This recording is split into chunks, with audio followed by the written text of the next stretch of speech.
What you're looking at used to be a real human brain, until it was suddenly turned into glass by a cloud of scorching ash nearly 2,000 years ago. This bizarre transformation happened during the infamous eruption of Mount Vesuvius, the same one that wiped out cities like Pompeii and Herculaneum. The brain belonged to a young man living in Herculaneum in 79 AD. While Herculaneum may not be as famous as its neighbor Pompeii, it was actually the first ancient city found buried under layers of volcanic ash, discovered way back in 1709. 2 centuries later, archaeologists uncovered the remains of this young man lying face down on a bed. Unlike many residents who ran for the shore hoping to escape, he got trapped indoors, probably confused and suffocated by smoke. Ironically, being trapped may have preserved part of him, his brain. But how does a brain become glass? When Mount Vesuvius erupted, it didn't just send lava tumbling down the slopes. It released an incredibly hot ash cloud, known as a pyroclastic surge. These clouds can hit temperatures as high as 1 through 100 degrees, hot enough to incinerate flesh and boil organs. But the key to turning anything into glass isn't just extreme heat, it's speed. First, something needs to be heated until it melts. But to form glass, it must then cool almost instantly before it has a chance to crystallize. That rapid cooling freezes the melted material in place, preserving its structure, similar to how lava becomes obsidian. That's what happened to this brain. The ash cloud superheated the skull, liquefying the brain tissue. But then the temperature dropped so suddenly that the tissue solidified into a glass-like state before it could vaporize. Scientists used a process called differential scanning calorimetry to pinpoint the exact heat range where this transformation could occur, and it turns out the ash had to reach about 950 degrees for this to work.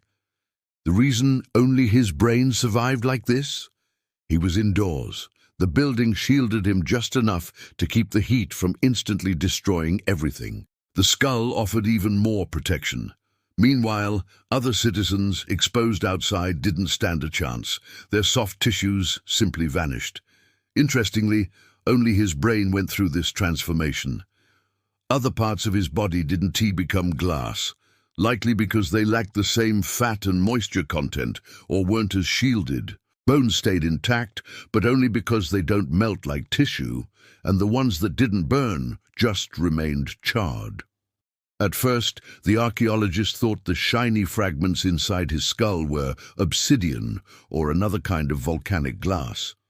But under the microscope, something incredible was revealed. These shards weren't rock.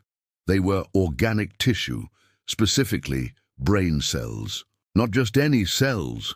Researchers found proteins exclusive to brain tissue, along with nerve structures and remnants of myelin, the fatty insulation that helps neurons fire. Though rare, this isn't the only case of preserved brains. Over 4,000 ancient brains have been discovered, but most are dried, frozen, or chemically altered, not turned into literal glass. Some have been found turned into soap-like substances through a process called saponification, caused by burial in wet, low-oxygen environments rich in fat.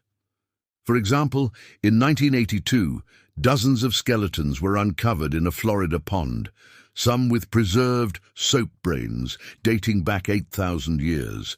Similar finds occurred in Spain during the 2000s. 2 more brains were found in Turkey, dating back 3,700 years, but those had turned to charcoal after a massive fire, not glass. That's what makes this case so astonishing. It is the first time in recorded history that a human brain has naturally transformed into volcanic glass. And beyond the science, this tells a powerful story about nature, about catastrophe, and about a young man who, unknowingly, became part of a discovery that would stun the world.